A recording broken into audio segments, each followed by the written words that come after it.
చంటబ్బాయి తాలూకా అంటున్నారు. గతంలో మనం చూసాం మెగాస్టార్ చిరంజీవి గారిది చంటబ్బాయి. అదొక ఫన్ మంచి కామెడీ ఎంటర్టైన్మెంట్ చాలా బాగా చేశారు కదా. సో ఇప్పుడు ఈ సినిమా మన వెన్నెల కిషోర్ గారితో చేస్తున్నారు. చూస్తేనే కొద్దిగా క్రైమ్ థ్రిల్లర్ లాగా ఉంటుంది అంటున్నారు కదా. ఆడియన్స్ ఎలా యాక్సెప్ట్ చేస్తారనుకుంటున్నారు? ఇప్పుడు పరమానందే శిష్యులు ఉంటారు. ఫస్ట్ వాళ్ళు ఏం చేసినా కామెడీగా ఉంటుంది. ఫినిషింగ్ వాళ్ళ బ్యాక్గ్రౌండ్ తెలిస్తే వాళ్ళు మహా ఋషులనో లేదా ఇంకోటనో ఎట్లాగైతే థ్రిల్ ఇస్తారో మనకి ఇది కూడా అలాంటిదే. డిటెక్టివ్ అనగానే ఇంతవరకు మనకి ఒక షాడోలో ఉండి రకరకాల వ్యక్తులను చూసాం, సీరియస్గా ఉండే వ్యక్తులు. ఒక కమెడియన్ కూడా ఒక పరమానంద శిష్యులు చేసేది కూడా ఎట్లాగైతే ఉంటుందో వీళ్ళకి ఒక క్రైమ్ది అప్ చెప్పారు. అది ఎలా ఫినిష్ చేశాడు, ఎలా థ్రిల్ ఇచ్చాడు అనే దాని మీద ఇక్కడ ఏంటంటే వెన్నెల కిషోర్ గారా లేకపోతే ఇంకొకరా అనేది కాదండి. ఆయన కూడా హీరోగా కన్నా కూడా ఒక పాత్ర ఇది. ఇందులో అందరికీ సమానంగా ఉంటాయి. సో అందుకోసం అన్నమాట. ఇప్పుడు షెర్లాక్ హోమ్స్లో ఇందాక గీతా గారు చెప్పినట్టు ఇక్కడ ముగ్గురికి షేర్ అవుతుందండి ఆ టైటిల్. షెర్లాక్ హోమ్స్ అంటే మన పుస్తకాలు ఫస్ట్ నుంచి చదువుతున్నాం కాబట్టి దానివల్ల మనకు తెలుసు. ఇక్కడ వీళ్ళ ముగ్గురు పేర్లు మిక్స్ అయ్యి ఉంటాయి. ఇక్కడ ఫస్ట్ చంటబ్బాయి తాలూకా ఏంటంటే చంటబ్బాయిలో కూడా ఆయన ఒక పరమానంద శిష్యులాగా చేస్తాడండి. పిచ్చి పిచ్చి అంటే ఒక చార్లీ చాప్లిన్లో చేస్తూ ఉంటారు. ఇక్కడ కూడా వాళ్ళకి తెలియకుండానే చేస్తారు ఒక అమాయకత్వంతో. అది కాస్త మనకి చాలా థ్రిల్ ఇచ్చే అంశం అవుతుంది అందుకోసం. ఆడియన్స్ అంటే శ్రీకాకుళం అనేది ఆ పదం రిజిస్టర్ అవుతుంది, అదే పలకడానికి వస్తుంది. మిగతా పదం పలకాలంటే కష్టం అవుతుంది కదా. మీరు మంచి అడిగారు. వంశీ గారు మాకు చెప్పింది కూడా అదే. ఇప్పటికీ కూడా షెర్లాక్ హోమ్స్ అంటే తెలియని చాలామంది ఉన్నారు కదండి. దానికోసం ఒక క్యాప్షన్ పెడదాము, ఇంతకుముందు క్యాప్షన్ లేదు దీనికి, పెడదాము అని చెప్పిన తర్వాత మాకు అందరికి ఇష్టమైన ఒక పేరు రాయమని చెప్పారు ఆయన. మాకు అందరికి పిఠాపురం తాలూకా ఇష్టమైన పేరు ఒకటి ఉంది కదండి. ఇంకా పవన్ గారు చంటబ్బాయి తాలూకా అని పెడితే ఇమీడియట్లీ సార్ ఆయన హైలైట్ చేశారు అన్నమాట. ఓకే. అనన్య గారు,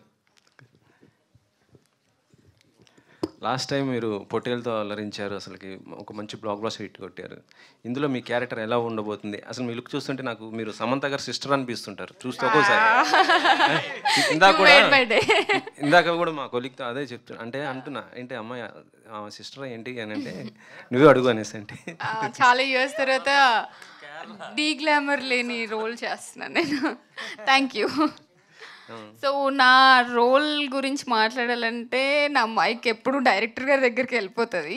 ఎస్పెషలీ ఫర్ దిస్ ఫిల్మ్ ఒక మంచి రోల్ చేశాను, అందరికీ గుర్తుండిపోయే రోల్ చేశాను. నేను ఇంతకుముందు చేసిన వాటికంటే డిఫరెంట్ రోల్ చేశాను అని మాత్రం చెప్పగలను అంతే. అనన్య గారు, సో తెలుగు అమ్మాయి, తెలుగు ఆబ్వియస్లీ నార్మల్గా మాట్లాడేస్తారు. బట్ శ్రీకాకుళం అనేపాటికి దానికి ఒక స్లాంగ్ ఉంటుంది. సో దీంట్లో మీరు అదే క్యారెక్టర్ చేశారు కాబట్టి దీని గురించి ఏమైనా వర్క్షాప్ చేశారా? ఎట్లా? దీని గురించి నేను ఇప్పుడే మాట్లాడలేను. బేసికలీ స్లాంగ్ అనేది అంటే ఒక్కొక్క క్యారెక్టర్ ఒక్కొక్క డిఫరెంట్ లొకేషన్ నుండి ఉంటుంది. సో ఈ అమ్మాయి మరీ శ్రీకాకుళం కాకుండా వైజాగ్ అట్లా కైండ్ ఆఫ్ ప్లేసెస్ అనుకోవచ్చు. సో నాకు స్లాంగ్ ఏం లేదు సార్. ఇటీవలే మీరు కార్ రిలీజ్ చేయడం, దీపావళికి ఒక బ్లాక్ బస్టర్ హిట్ కొట్టారు. మళ్ళీ ఇది ఒక కాసుల వర్షం అనుకుంటాం. మళ్ళీ కాసుల వర్షం. Thank you. లాస్ట్ టైం కూడా అన్నట్టున్నారు కాసుల వర్షం, ఇది కూడా కురుస్తుంది. Thank you. సో ఒక సినిమా తీయటం ఎంత కష్టమో దాన్ని పబ్లిసిటీ చేసుకోవడం కూడా అంతే కష్టం అవుతున్న పరిస్థితి ఇది. పెద్ద స్టార్స్ కూడా తమ సినిమాల్ని పబ్లిసిటీ చేసుకోవడం కోసం షూటింగ్లు కూడా పక్కన పెట్టేసి చేస్తుంటారు. ఇప్పుడు ఉదాహరణ చెప్పాలంటే పుష్పనే అని చెప్పుకోవచ్చు. అల్లు అర్జున్ గారు దేశం మొత్తం తిరుగుతూ చేస్తున్నారు. కానీ ఇది ఒక చిన్న సినిమా. దీంట్లో మెయిన్ క్యాస్ట్ చూస్తుంటే ఒక వెన్నెల కిషోర్ గారు, తర్వాత అనన్య, ఇలాంటి వాళ్ళు ఉన్నారు. తన సినిమాకి తనే ప్రెస్ మీట్కి రాకపోవటం ఏంటి సార్? అంటే పబ్లిసిటీ ఆయన వస్తే ఎక్కువ బాగుంటుంది కదా, ఆయన సినిమాకి ఆయన వస్తే రాకపోవటం ఏంటి? లేదు, రాకపోవటం అనేం లేదు. సో బేసిక్లీ షూటింగ్లో ఉన్నాడు ఆయన. చాలా బిజీ స్కెడ్యూల్లో ఉన్నారు. అంటే అలా అని మేము బిజీ కాదులే కానీ.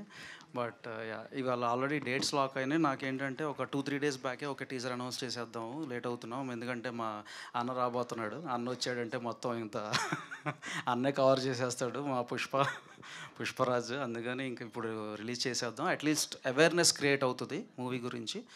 అండ్ పుష్పక్ డోర్స్ ఓపెన్ చేసి ఆ తర్వాత ఒక 10 డేస్కో 12 డేస్కో అప్పుడు మళ్ళీ then we can start back promotional activity అన్నాం. So he'll join then. రాకపోవటం అంటే ఏం లేదు, రావాలనే కోరుకున్నారు. అంటే దీనికంటే ముందు జరిగిన ఈవెంట్ కూడా ఆయన రాలేదు అసలు? అవునా, నాకు ఐడియా లేదు. అప్పుడు యూఎస్లో ఉన్నారా? So okay. అది కిషోర్ గారిని అడగొచ్చు కదా కిషోర్ ఏది ఆయన వస్తే అడుగుదేమో, ఆయన రాలేదు కాబట్టి అడుగుతున్నాను సార్. నెంబర్ ఉంది కదా. Okay sir. డైరెక్టర్ గారు